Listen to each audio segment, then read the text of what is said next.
If you've never heard of Patrick Lencioni, he worked at top-tier consulting firm Bain& Company, Oracle and Sybase, and he wrote 13 books on management, many of them bestsellers. So top-tier companies hire him to train their executives on how to build and manage organizations. Let's take a look at what he says about management and the team number one approach.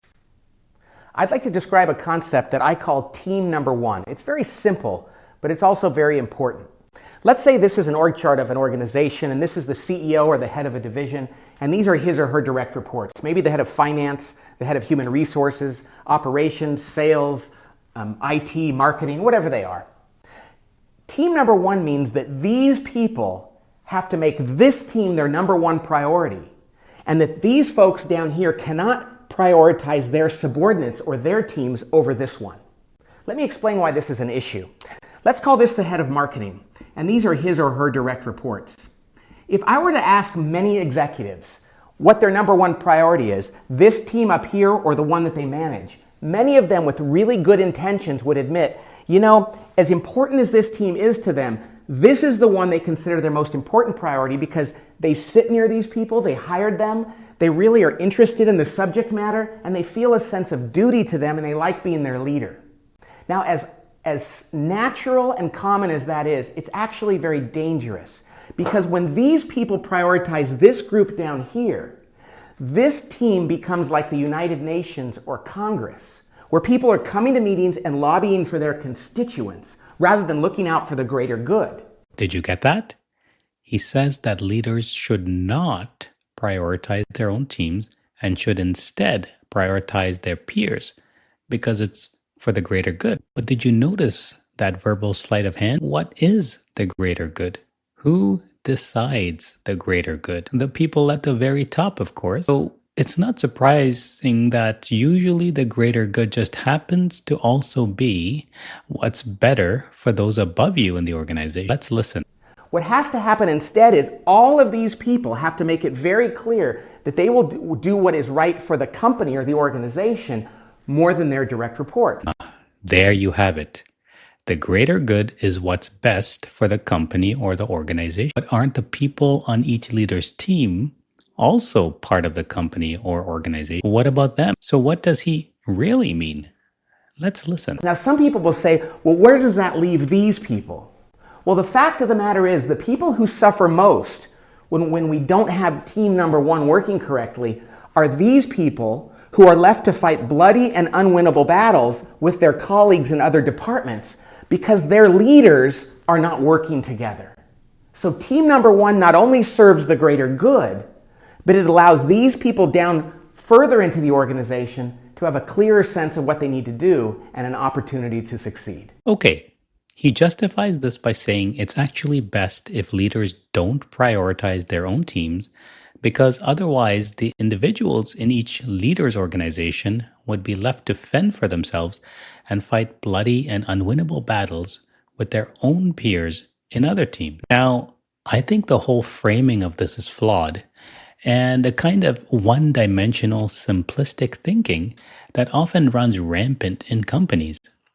And I think it's flawed because it tries to boil down a very complex subject into an easy-to-follow rule. But if you can simplify managerial skills into easy-to-follow rules, why have managers in the first place? This kind of training that executives and managers get reminds me of a quote by Aristotle. Educating the mind without educating the heart is no education at all. I think great leaders should do it all and adapt to the situation.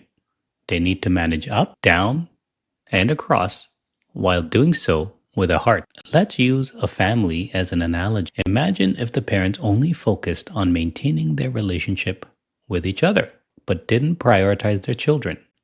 What would happen if parents ignore the children's needs, whether it's providing food, emotional support, or guidance? The household starts to break down. The children will feel neglected, act out, and struggle because they aren't getting the attention and care they need to thrive. Even if the parents have a great relationship with each other for the moment, the well-being of the family depends on the children receiving adequate attention and guidance because the suffering, acting out, And crises that surfaces from neglected children will eventually cause the parents' relationship to deteriorate.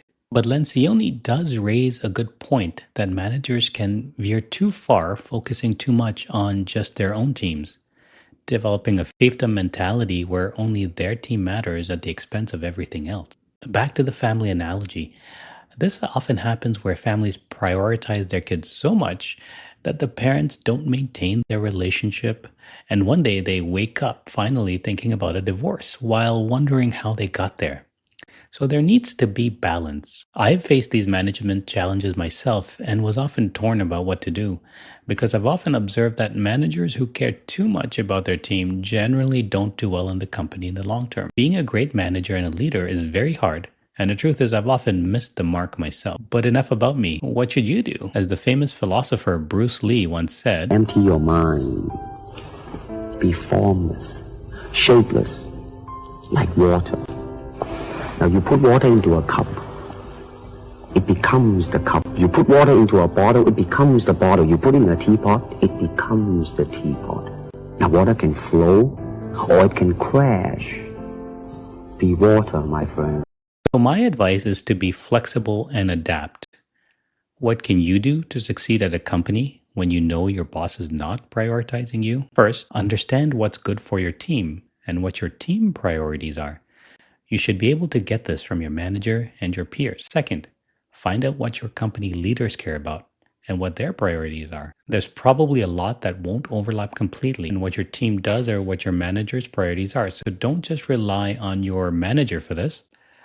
Talk to others from other departments and even other department leaders, if possible, to make sure you understand this from multiple perspectives. Lastly, try to work as much as possible where these two things overlap. Ask for those assignments or volunteer for those projects if possible. This way, you're automatically prioritized because you're aligned with what those above you really care about.